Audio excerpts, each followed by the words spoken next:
Hey guys, so I thought I'd do a video, keep it as short as I can and really just go over the fundamental rules of chess.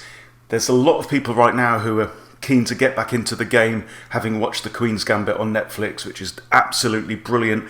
If you haven't seen it yet, do watch it. Anyone who's got any interest in chess at all will get a whole heap out of this. It really makes it glamorous, it really makes it fun. So maybe you're wanting to get back into chess after many years. Maybe you've never played in your life. So let's dive in and go through the rules. It's pretty simple. Okay, so the board's laid out like this.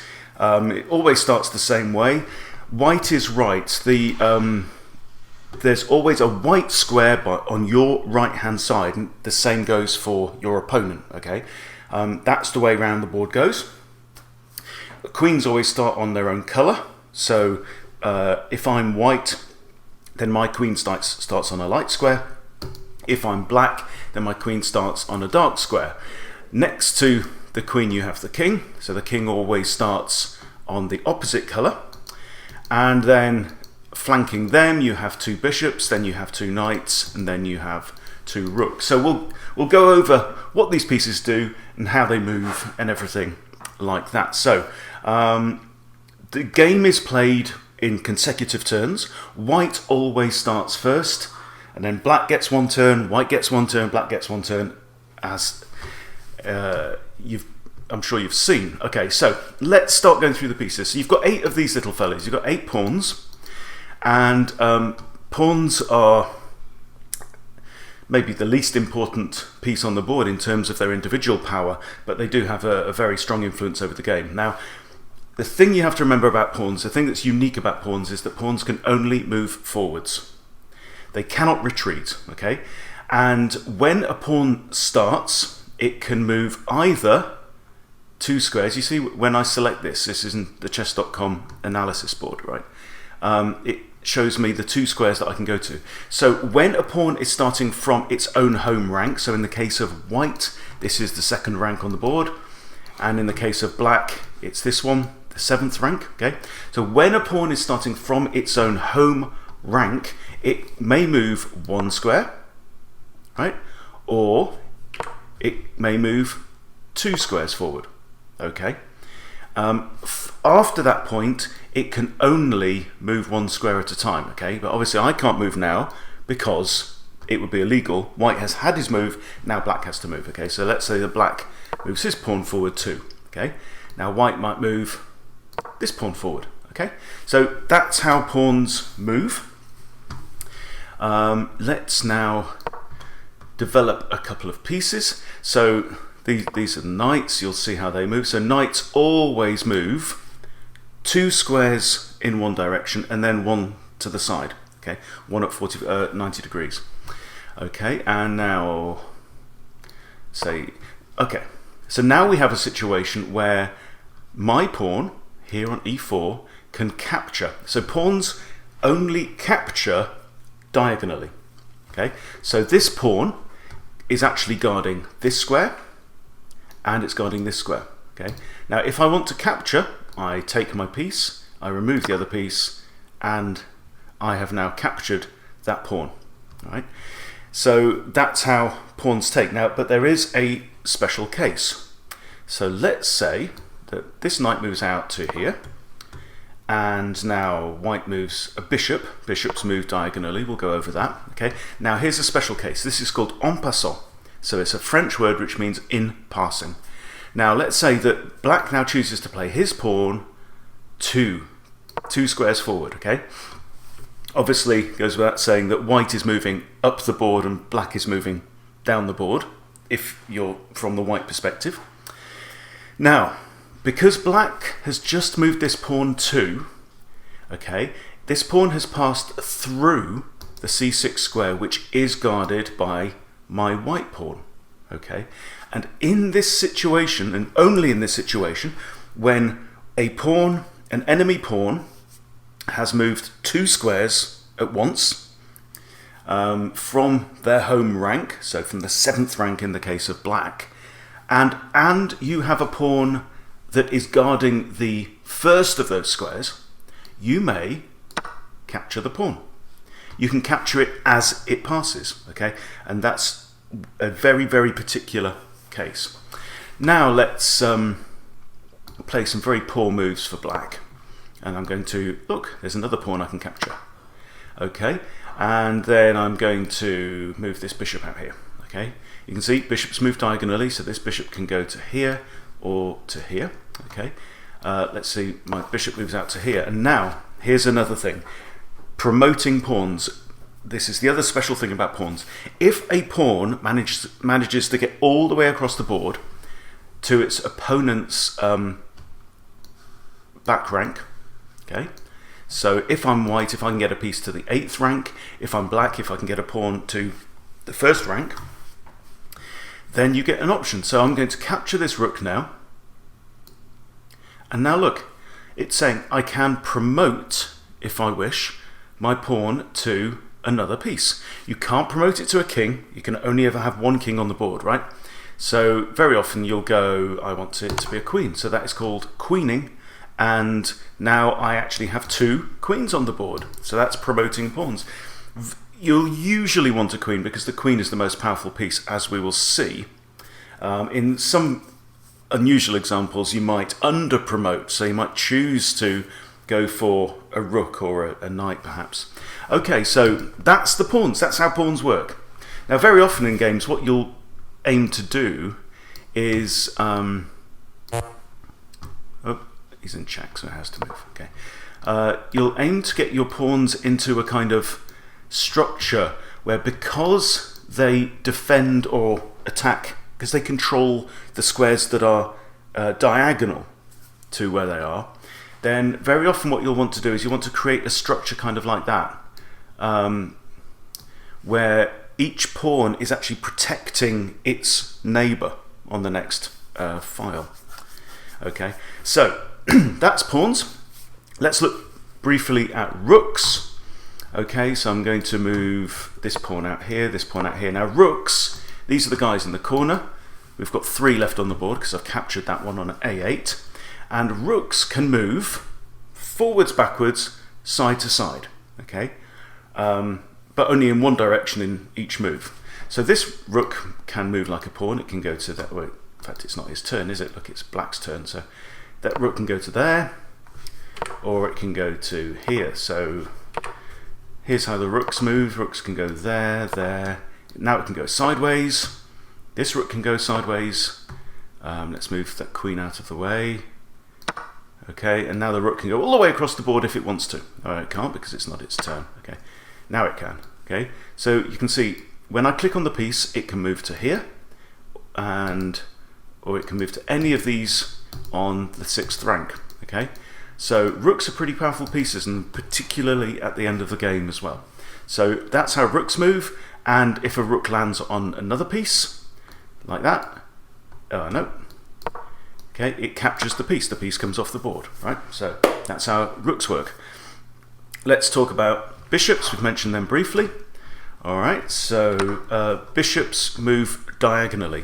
Now what you'll notice, in fact, if we go back to the start of the game, what you'll notice is that at the beginning of the game, each player has 1 bishop on a dark square and 1 bishop on a light square.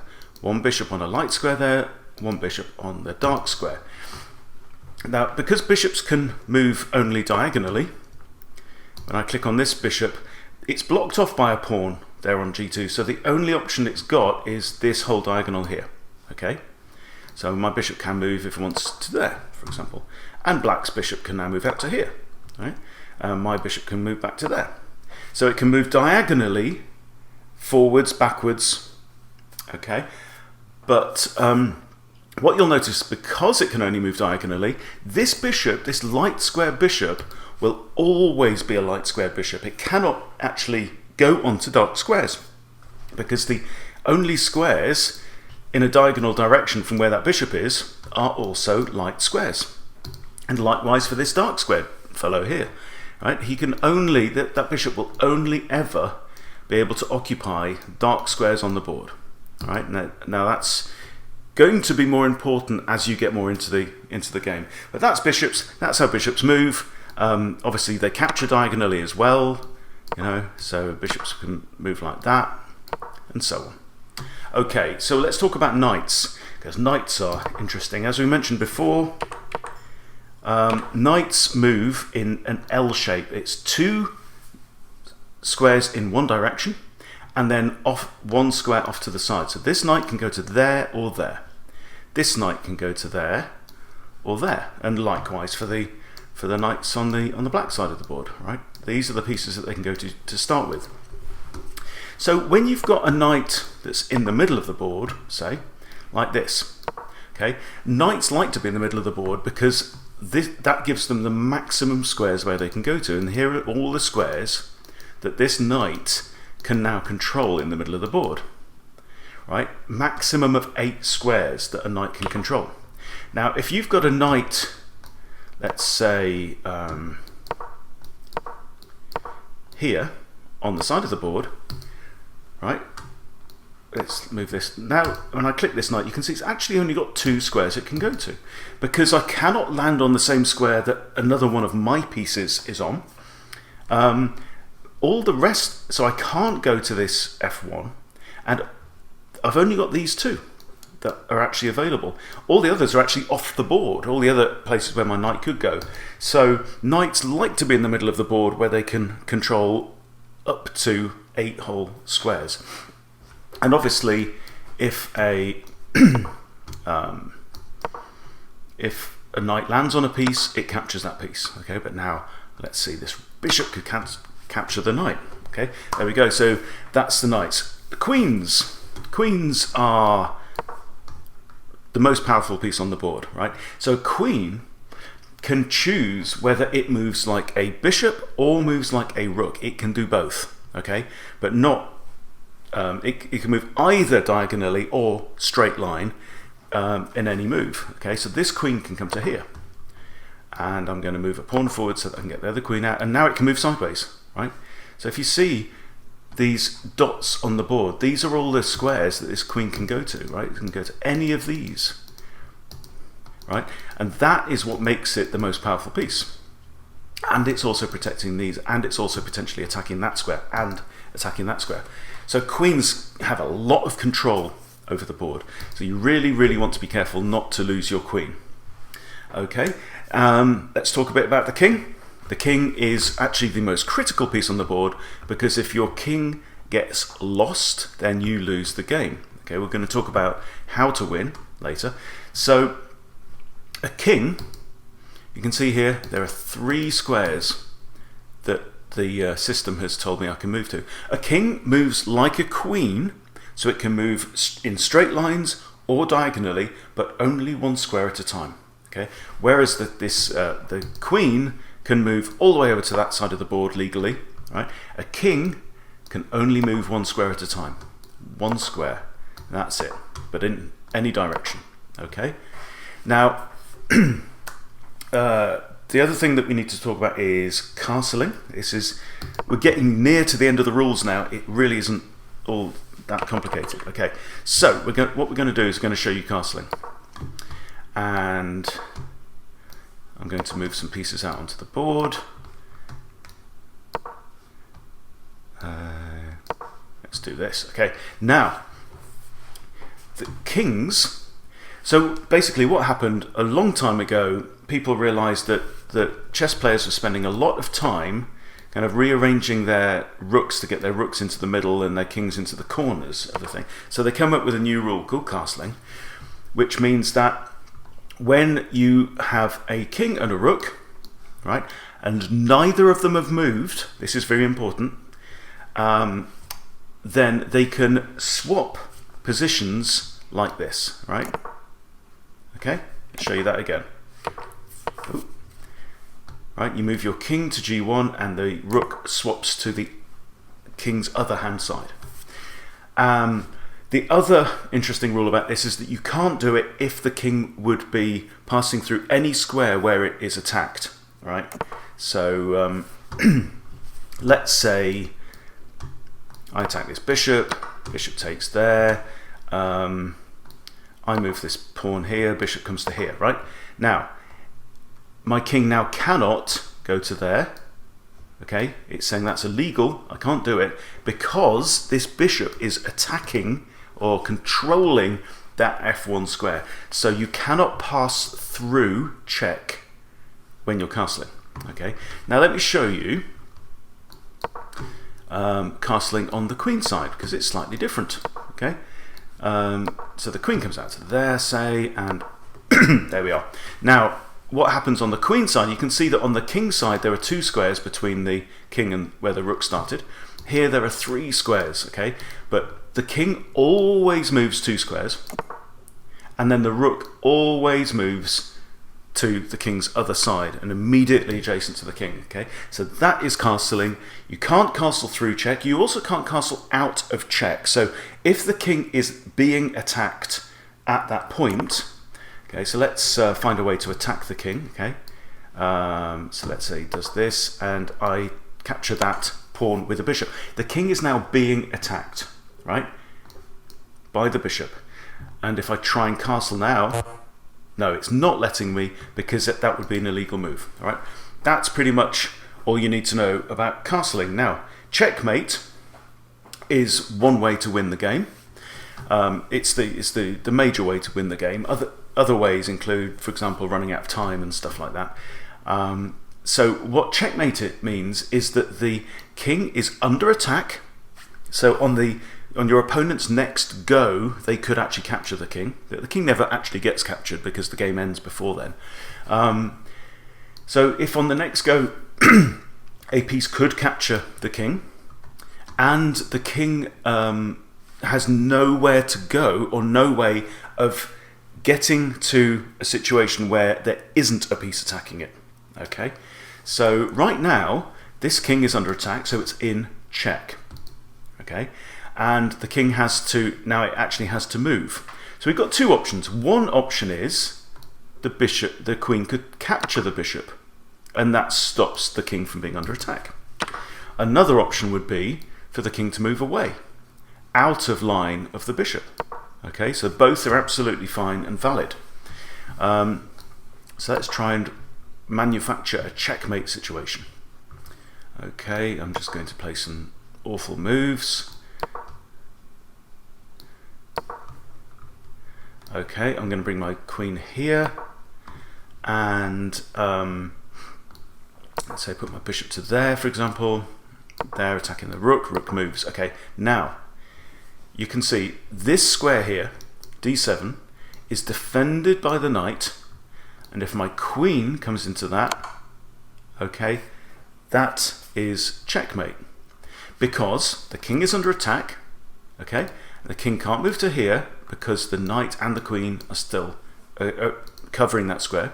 The king can't move to here because the bishop and the queen are covering that square. The king can't capture the queen because the queen is defended by the knight. So if the king tried to capture, it can't, because the king isn't allowed to move into check. And that's more or less it. So this would be a beautiful checkmate, and white would win the game. There's another interesting rule where called stalemate, and in order to show you that I'd have to remove a lot of pieces from the board. But stalemate is a way that a game can be drawn, and what that means is that after you make a move, your opponent has no legal move. Okay, so for example, they can't move their king without moving into check, and they're not allowed to move into check. Okay, so that would be called stalemate, and that makes the game a draw. Okay, and that is it, guys. That is the basic rules to chess. If you're just getting into the game, welcome. It's awesome. It's a load of fun. Brilliant playing online. If you're coming back into it after a break, again, fantastic, great job, well done. I'm sure you'll enjoy it. I hope this quick run through of the rules has been useful and helpful for you. And please do explore my channel, Chess Bootcamp. I've got lots of example games, and the focus of this channel is to help people who are beginning or trying to improve and to become intermediate players and break through that 1,000 rating point barrier and beyond. Okay, so There's loads online that you can see from chess masters, from national masters, FIDE masters, international masters, and grandmasters. Right? There's loads of people publishing great material about chess.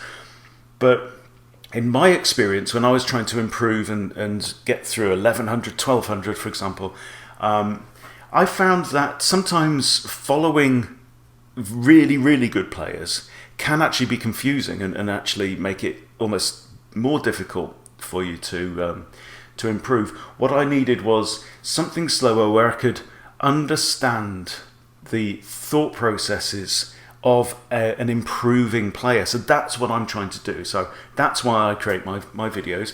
It's for beginners, it's for improvers, and I'm trying to make it fun. I'm trying to make it all make a little bit more sense. So enjoy the channel. Thank you for watching this, and I'll see you around.